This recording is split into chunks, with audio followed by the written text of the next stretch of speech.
So আমরা Airbnb থেকে বেরিয়ে পড়েছি মেট্রো করে। আমরা এসে গেছি রোম টার্মিনি স্টেশনে। এখানে আমরা ট্রেন ধরার জন্য এগোচ্ছি। তো আমরা 5:30 পৌনে 6টার দিকে বেরিয়েছি। ট্রেন স্টেশনে পৌঁছতে 6টা বেজেছে। ওখান থেকে 15-20 মিনিট লাগলো আসতে। এবার এখান থেকে আমরা ট্রেন ধরবো। সো ট্রেন ধরে আমরা চলে যাবো হচ্ছে আমাদের গন্তব্য ফ্লোরেন্সে। দেখাচ্ছি ট্রেন কীভাবে পাবো, সব দেখাচ্ছি। এই হচ্ছে ট্রেন স্টেশনে এসে গেছি। এবারে খুঁজবো হচ্ছে কোথায় আমাদের ট্রেন আছে, সেটা খুঁজতে হবে। এখানে সব লেখা রয়েছে কোন ট্রেন কোটার সময় কী আছে না আছে। তো লেটস ফাইন্ড দ্য ট্রেন, তারপরে ট্রেনে গিয়ে দেখা হচ্ছে। তারা আমাদের লাগেজ নিয়ে এসছি, মেট্রোতেও লাগেজ নিয়ে এসছি, ট্রেনেও লাগেজ।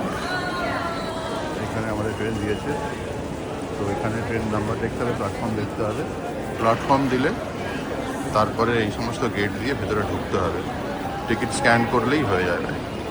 টিকিট স্ক্যান করলে আরামসে ঢুকতে পারা যাবে। তারপর নিজের প্ল্যাটফর্মে চলে যেতে হবে। আমাদের ওখানের মধ্যে একদম পর রয়েছে। এখানে দুটো কোম্পানির ট্রেন চলে, একটা হচ্ছে ইটালিয়া আর একটা এখানকার যে কোম্পানিটা সেটার নাম হচ্ছে ট্রেন ইটালিয়া। ওদের আবার রিজনাল ট্রেন, ফার্স্ট ট্রেন, অনেক কিছু আছে। তো আমাদের ট্রেনে আমরা উঠতে চলেছি। আমাদের ট্রেন পাশের লাইনে দেখছি, অনেক ছবি তুলছি, আমরা একটু ছবি নেব। আমাদের ফার্স্ট ইটালির ট্রেন ধরতে চলেছি। এটা সুপারফাস্ট ট্রেন, টোটাল 8-10টা স্টেশন যাবে। আমরা নামবো হচ্ছে ফ্লোরেন্স বলে একটা জায়গা, ইটালিয়াতে মনে হয় ফ্রেঞ্চ বলে নম্বর। এরপর একটা 4 নম্বর, আমরা 4 নম্বরে উঠবো। অলরেডি লাইনে লোকে দাঁড়িয়ে গেছে, তো ওখানে আমরা দাঁড়াবো। এরকম সিট ফ্লাইটের মতোই, কিন্তু 2x2 সিট। হ্যাঁ, এটা ইকোনমি টিকিট। এই মোটামুটি ওয়াশরুম রয়েছে এখানে। Attention please. The train is about to depart. We invite any accompanying persons to disembark promptly. Thank you. এটা হচ্ছে ওয়াশরুম, ফ্লাইটের ওয়াশরুমের মতোই, একদম ছোট। এখানে হচ্ছে কোমোড। এই মুহূর্তে তো নিট অ্যান্ড ক্লিন। ওকে, আগে যে রাখার জায়গা ছিল ওটা আমরা এই পেছন দিকে রেখে দিয়েছি। আজকের দিনটা আমার কাছে খুবই স্পেশাল। অনেক দিনের স্বপ্ন ছিল ইউরোপে এসে এখানকার হাই স্পিড ট্রেনে চাপবো। তো ফাইনালি আজকে সেই দিন। আমরা রোম টার্মিনি স্টেশন থেকে ফ্লোরেন্স যাচ্ছি। আমাদের ট্রেন ছেড়ে দিয়েছে একদম রাইট টাইমে, কিন্তু এই একটা জিনিস লক্ষ্য করলাম যে জানলার কাঁচগুলো কিন্তু সেরকমভাবে পরিষ্কার পরিচ্ছন্ন রাখা নেই। তো এটা একটা কমপ্লেনের জায়গা, কিন্তু একটু দূর থেকে ছবি তুললে মোটামুটি ছবি পরিষ্কার। আমরা যে ট্রেনটা ট্রাভেল করছি এই ট্রেনটার নাম হচ্ছে ইটালো একটা এখানকার প্রাইভেট ট্রেন কোম্পানি। উল্টো দিকে যে ট্রেনটা দেখতে পাচ্ছি এটা এখানকার রিজিয়নাল ট্রেন। আমাদের ওখানে যেরকম লোকাল ট্রেন চলে এক জায়গা থেকে আরেক জায়গায় কোনো রিজার্ভেশন ছাড়া, ওই ধরনের ট্রেন ওটা। এটাকে বলা হয় রিজিয়নাল ট্রেন। তো এখানে দুটো এদের টোটাল কোম্পানি আছে যারা এখানকার পুরো ট্রেনের নেটওয়ার্কটা ইটালির চালায়। একটা হচ্ছে প্রাইভেট কোম্পানি ট্রেন ইটালো, যেটায় আমরা যাচ্ছি, আর একটা ট্রেন ইটালিয়া। তো ট্রেন ইটালিয়ার আন্ডারে যেটা রয়েছে ফ্রেসিয়ারোসা বলে একটা ট্রেন আছে, যেটা হচ্ছে হাই স্পিড ট্রেন। এটা মোটামুটি 250 থেকে 300 স্পিডে চলে। আর আছে ইন্টারসিটি ট্রেন আর রিজিনাল ট্রেন। এগুলো কিন্তু সবই চালায় এখানকার গভর্নমেন্টের ট্রেন কোম্পানি ট্রেন ইটালিয়া হোক বা ইটালো হোক, এগুলো সব টিকিট কিন্তু অনলাইনে বুক করা যায়। মেন হাই স্পিড যে ট্রেনগুলো আছে এগুলোর কিন্তু রিজার্ভেশন বুক করতে হয়, মানে নর্মাল টিকিট কাটার সাথে সাথে রিজার্ভেশন করতে হয়। অনেকগুলো ওয়েবসাইট আছে যেখান থেকে টিকিট কাটা যায়। ট্রেনগুলোর নিজস্ব ওয়েবসাইট রয়েছে। এটা ছাড়াও কিছু কমন ওয়েবসাইট আছে যারা সমস্ত কোম্পানির ট্রেন এক জায়গা থেকে বুক করা যায়। তো ডিটেলসটা আমি দিয়ে দেবো। আমাদের ট্রেন ইটালোর ট্রেন ছিল। তো এই ট্রেনটার মধ্যে বিজনেস ক্লাস ছিল, ফার্স্ট ক্লাস ছিল, আর ইকোনমি ক্লাস ছিল। আমাদের টিকিট ইকোনমি ক্লাসে ছিল। আচ্ছা, এখানকার ট্রেনের টিকিট কিন্তু ডাইনামিক ফেয়ার, মানে যত আমরা আগে কাটতে পারবো ফেয়ার কিন্তু তত কম হবে। তো আমি টিকিট অনেক আগে কেটেছিলাম, তো আমি কিন্তু ঠিকঠাক রেটে টিকিট পেয়েছি। আর আপ টু 12 ইয়ার্স আর 15 ইয়ার্সের বাচ্চাদের জন্য কিন্তু ট্রেনের টিকিটের রেটটা একটু কম হয়। আমি পার্সোনালি মানে ট্রেন খুবই পছন্দ করি। আমি যেখানেই ঘুরতে যাই সবসময় একটা ট্রেন রাখার চেষ্টা করি, ওখানকার ট্রেনে যাতায়াতের চেষ্টা করি। তো এখানেও ইচ্ছে ছিল। এই ট্রেনগুলোকে কিন্তু বুলেট ট্রেন বলা যায় না, এটা হচ্ছে হাই স্পিড ট্রেন। কখনো কখনো নর্মাল লোকালিটির মধ্যে দিয়ে, normal locality in the sense নেচারের মধ্যে দিয়ে যখন যাচ্ছি তখন কিন্তু ট্রেনের স্পিড মোটামুটি 150 থেকে 200 রেঞ্জে চলে, লক্ষ্য করে দেখেছি। আর মাঝে মাঝে এটা টানেলের মধ্যে দিয়ে ঢোকে এবং টানেলের মধ্যে দিয়ে কিন্তু ডিস্টেন্স অনেকটা কভার করে। আর সেই সময় কিন্তু এদের স্পিড 250 থেকে 300 অবধি পৌঁছে যায়। ট্রেনের মধ্যে কিন্তু কোনো জার্কিং নেই, কোনো রকম কোনো কিছু নেই। হালকা সাউন্ড আছে বাইরে থেকে, যেটা আমাদের প্রাইভেসি বা কোনো রকম কিছুকে ডিস্টার্ব কিছুতেই করে না। তো ট্রেন যাত্রাটা খুব স্মুথ ছিল। আর এটাকে টাস্কান ভ্যালি বলে, যেটা দিয়ে ট্রেনটা ঢুকছে। বাইরের সিনারি ক্রমশ সিটি থেকে চেঞ্জ হতে হতে ছোট ছোট গ্রাম, পাহাড়, সবুজে ঘেরা জায়গা দিয়ে আমরা যেতে থাকলাম। এই ট্রেনের জার্নিটা যখনই ট্রেনে যাই সবসময় উপভোগ করতে থাকি বাইরের দৃশ্য। তো ট্রেনে যেতে যেতে ইউরোপের, ইটালির একরকম বাইরের সিনারি দেখতে খুবই ভালো লাগছিল। ট্রেনের মধ্যে ফেসিলিটি বলতে ওয়াইফাই ছিল, চার্জিং পয়েন্ট রয়েছে, এখানে একটা ফুড কারও রয়েছে যেখানে গিয়ে খাবার দাবার নিয়ে আসা যায়। আমার দেখা ট্রেনটা হাই স্পিড 260-65 অবধি উঠেছিল। আমি রেকর্ড করে যেটা দেখেছি 252 আমি রেকর্ডে রাখতে পেরেছি, 260 সময় রেকর্ড করা হয়। বাট এত সুন্দর জার্নি ছিল, এত স্মুথ জার্নি ছিল যে আমাদের 1 ঘন্টা 35-40 মিনিট কীভাবে কাটলো বুঝতেই পারলাম না। এই ট্রেন থেকে আমরা নামলাম, নেমে এবারে করছি প্ল্যাটফর্ম থেকে বেরোবো আমরা। এখানে এরকম কালারের ড্রেস পরে দাঁড়িয়ে আছে, টিকিট চেক করে গেছে, কোনো রকম কোনো কিছু ডকুমেন্ট চাইনি। বেরিয়ে যাচ্ছি এবার, এসে গেছি এখানে, বেরিয়ে যাবো। বেরোলাম, স্টেশন থেকে বেরোচ্ছি, বাইরে বেরিয়ে ট্যাক্সি নেবো। বেরিয়ে গেল সামনে ট্রাম স্টেশন, বাস স্টেশন যায়। আমাদের স্টেশনে বাসে যাওয়া যায়, 23 নম্বর বাস যায়, কিন্তু আমাদের এত লাগেজ আছে যে আমাদের বেটার হচ্ছে ট্যাক্সি করে যাওয়া, কারণ লাগেজ নিয়ে মুভ করা খুব ডিফিকাল্ট হয়ে যাবে। তো সেই জন্য ট্যাক্সি করে যাচ্ছি, ওখানে গিয়ে তারপরে বাসের টিকিট কিনবো, দিয়ে বাসে করে ট্রাভেল করবো সারাদিন। আমরা ট্রেন থেকে নেমে ক্যাব করে নিলাম। ক্যাবে করে আমাদের সময় লেগেছিল মিনিট 15-20 মতো। আর এখানকার রাস্তাঘাট পরিষ্কার পরিচ্ছন্ন, খুব ছোট্ট একটা শহর। এখানকার শহরে ট্রাম আর বাস চলে, বাসে করেই পুরো যাতায়াত করা যায়, কিন্তু আমাদের কাছে লাগেজ ছিল আর ফার্স্ট টাইম বলে আমরা ট্যাক্সিতে করে যাচ্ছি। বাট এরপর থেকে কিন্তু পুরো ট্রাভেল আমরা বাসেই করেছিলাম। 23 নম্বর বাস একটা সমস্ত জায়গায় প্রায় কভার করে। এই ফ্রিয়েন্স বা ফ্লোরেন্স, এটাকে বলা হয় ইটালির প্রাণকেন্দ্র। তো আমরা এখানে আমাদের এয়ারবিএনবি থেকে লাগেজগুলো রাখবো, লাগেজগুলো রেখে আমরা বেরিয়ে পড়বো আজকের এখানকার সমস্ত দর্শনীয় স্থানগুলো ঘুরে দেখার জন্য। টিকিট অনলাইনেই করে নিয়েছিলাম। ডুমোনো স্কোয়ার বলে একটা জায়গা আছে, আমরা সেখানেই যাব। দেখা হচ্ছে ডুমোনো স্কোয়ারে। ফ্রম দিস সাইড দিয়ে এটা হচ্ছে আমাদের নিভোলা 20, এটা হচ্ছে আমাদের অ্যাপার্টমেন্ট, এটাতে আমরা থাকবো। বাস স্ট্যান্ড এখান থেকে একটু দূরে, এই উল্টো দিকে দোকানটা পানের দোকান, এখান থেকে আমি টিকিট নেব। তো আমাদের এয়ারবিএনবি থেকে আমরা মিনিট 3 হাঁটলাম, মিনিট 3 হাঁটার পরে বাস স্ট্যান্ড ছিল। এই বাস স্ট্যান্ড থেকে আমরা বাস ধরি এবং বাস ধরে আমরা ডাইরেক্টলি পৌঁছে যাই ডুমোনো স্কোয়ার বলে একটা জায়গায়। এই ডুমোনো স্কোয়ারের টিকিট আমরা আগেই করে নিয়েছিলাম। এখানে টোটাল 5-6টা জিনিস দেখার মতো রয়েছে, একটা টিকিটেই পুরোটা কভার করে। তো ফার্স্ট যেটা আমরা ঢুকেছিলাম সেটা হচ্ছে অপেরা ডেল ডুয়ামো মিউজিয়াম। এই ডুয়ামো মিউজিয়াম যেটা, এর মধ্যে হিস্টোরিক্যাল সমস্ত জিনিসই ছিল। তো এটা ঘুরে ঘুরে ফার্স্টে দেখলাম।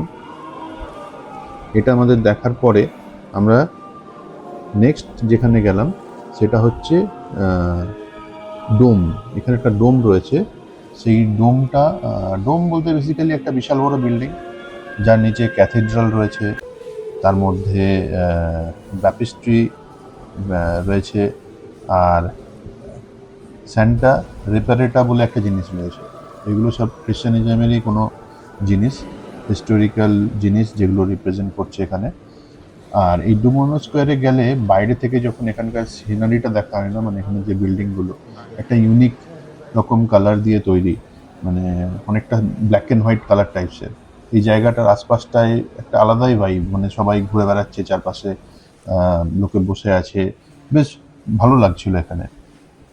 তো ফার্স্টে আমরা মিউজিয়ামটা দেখে নিই। মিউজিয়ামটা দেখার পরে আমরা নেক্সট ডোমে যাই। ডোমে আমাদের অ্যাকচুয়ালি 12টার সময় টাইম স্লট ছিল। এটা কিন্তু টাইম স্লট বেসিস, আর ওরা কিন্তু এক্স্যাক্টলি 12টা টাইম স্লট মানে 12টার সময় ঢুকতে দেয়। তো এই ডোমটাই এখানে মেন অ্যাট্রাকশন, কারণ ওপরে উঠে ওখান থেকে পুরো সিটি ভিউটা দেখা যায়। বাট একটাই প্রবলেম, ভেতরে কিন্তু কোনো লিফট নেই। তো এই ডোমের ওপরে উঠতে গেলে কিন্তু হেঁটে উঠতে হবে। আর অবশ্যই বোঝা যাচ্ছে যে শারীরিকভাবে সুস্থ এবং সবল মানুষ হলেই ওপরে উঠতে পারবে। বয়স্কদের জন্য ওঠা এখানে পসিবল হবে না। আমারও পায়ের একটা প্রবলেম ছিল, আমার কিছুদিন আগে পায়ের অপারেশন হয়েছিল, ACL এর অপারেশন হয়েছিল, লিগামেন্ট ছিঁড়ে গেছিলো। তো আনফর্চুনেটলি আমার টিকিট কাটা ছিল, বাট টিকিট কাটার আর এই যাওয়ার মাঝখানে ঘটনাটা ঘটে, যার ফলে আমিও ওপরে যেতে পারলাম না। তো আমার ওয়াইফ আর মেয়ে ওপরে গেছিলো, তো আমি ওদেরকে বলেছি ভিডিও করতে, সেই ভিডিওটাই আমি এখানে দেব, যেটা আপনারাও দেখুন। আমিও ভিডিও দেখেই আমিও এনজয় করেছি, আমার কাছে আর অপশন ছিল না। আর বাকি যেটা ছিল এখানে ব্যাপিস্ট্রি বা ক্যাথিড্রাল বা এই স্যান্টা রেপারেটা, এটা কিন্তু সেম বিল্ডিংয়ের ভেতরে, বিশাল বড় বিল্ডিং, এটা সেম বিল্ডিংয়ের ভেতরে ডিফারেন্ট সাইডে এন্ট্রি গেট আছে। প্রত্যেক কটার কিন্তু এন্ট্রি গেট আলাদা আলাদা রয়েছে। তো এইগুলো প্রত্যেক কটাতেই ভালো লাইন পড়ছিল। তো আমরা লাইনে দাঁড়িয়ে পরপর সব দেখেছি, কোনো রকম কোনো অসুবিধা হয়নি, পুরো সিস্টেমেটিক্যালি জিনিসগুলো হয়েছে, কোনো রকম কোনো ক্যাওস বা ধাক্কাধাক্কি কোনো কিছু নেই। বেরিয়ে এলাম।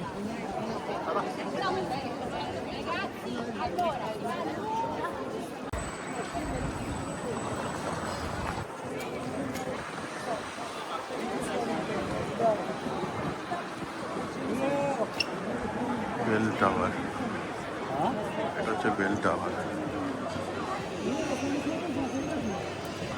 লাইনটা দেখানোর জন্য তুলে নিচ্ছি, এটা লাইনটা কি হয়েছে এপাশে।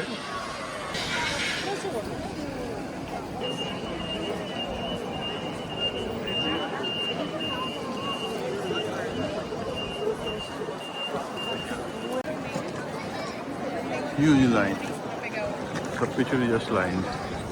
এটা হচ্ছে ক্যাথিড্রাল, এটা ক্যাথিড্রাল। সব আর্টিস্টরা এখানে বসে আছে, সবাই এখানে আঁকছে, বিভিন্ন রকমভাবে তারা পেন্ট করে, লাইভ স্কেচ আর্টিস্ট সবাই রয়েছে। একটা জিনিসের লাইন,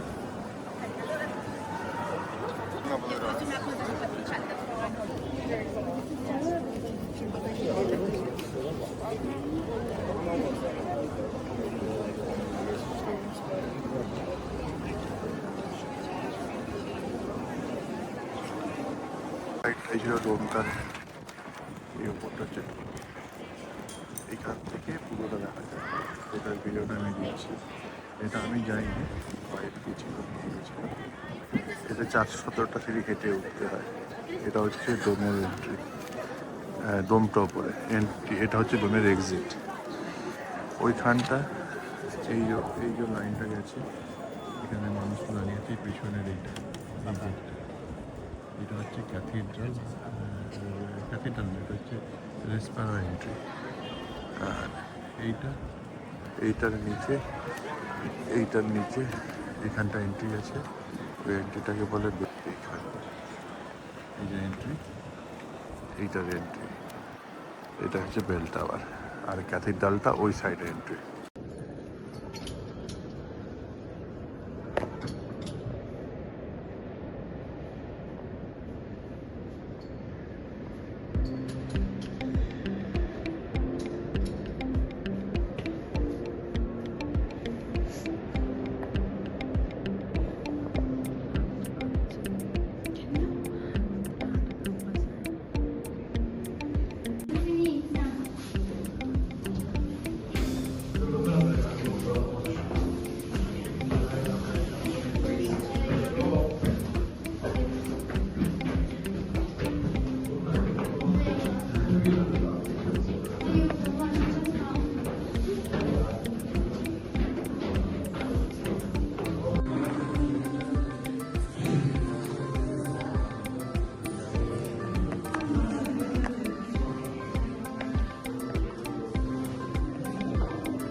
মাঝখান থেকে আমরা উঠে গেছিলাম, আবার কিছুটা পরে এসে ব্যাক করলাম।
Der zieht schon runter.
Laikam, ka 5 minūtes vismaz mēs te kāpsim. Pa tā. এইটা হচ্ছে রিপোর্টার এন্ট্রি, এটা হচ্ছে বেল টাওয়ার, আর এটা হচ্ছে we are getting into Respirator.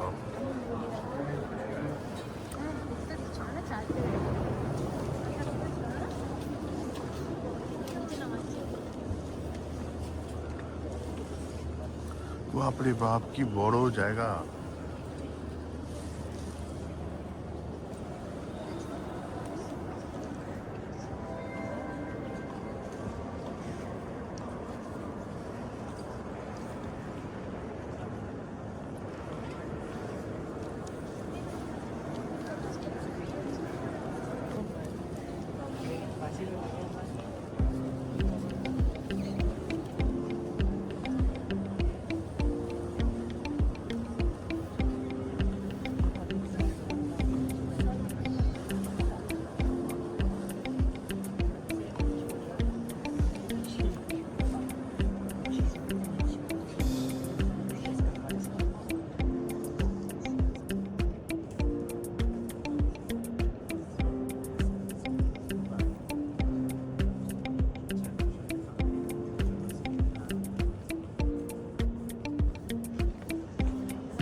এটা কোথায় ঢুকছি? ক্যাথিড্রাল।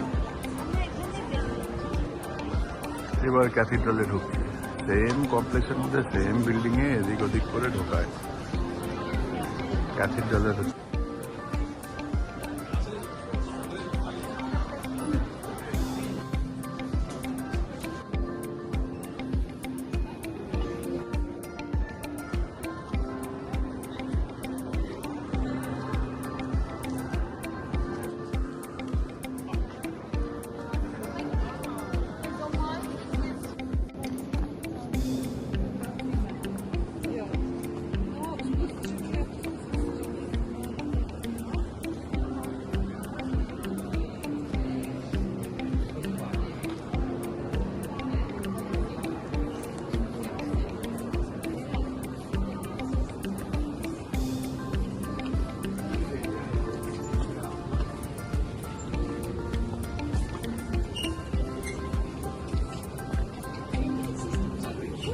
তো আজকে আমরা এই ডিওমো স্কোয়ারে সুন্দর একটা দুপুর কাটিয়ে বিকেলের দিকে বাস স্ট্যান্ড কাছেই বাস ধরে আমরা এয়ারবিএনবি যাই।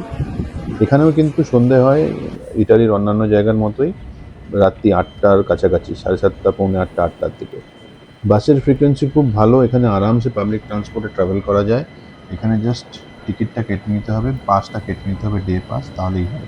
তো যে কোনো তামাকের দোকান থেকে বা সিগারেটের দোকান থেকে কিন্তু এগুলো কিনতে পাওয়া যায়, তো কোনো প্রবলেম নেই। এয়ারবিএনবির জাস্ট উল্টো দিকে এই দোকানটা আছে, আমি আগে দেখিয়েছিলাম।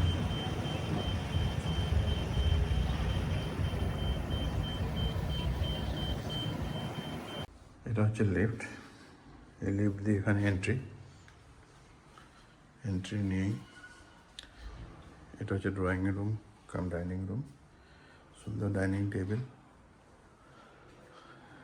এখানে সোফা, একটা টেবিল, এদিকে টিভি, এখানে ব্যাগ ফ্যাগ রাখা যাবে।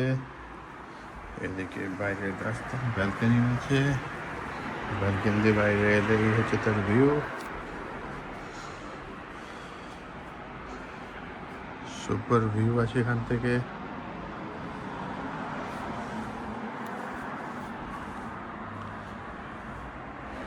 এখান থেকে দেখে গেছে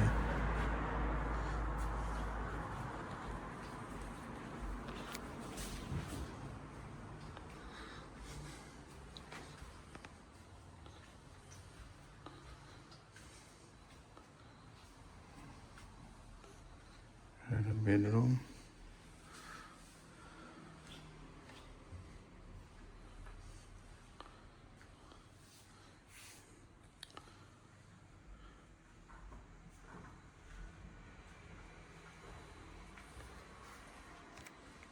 এটা ওয়াশরুম।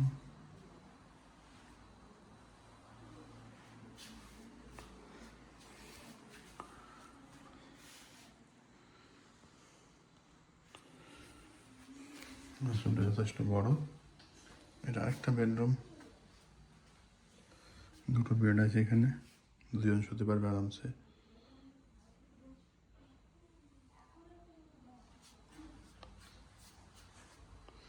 এখানে কিচেনের ফ্রিজ,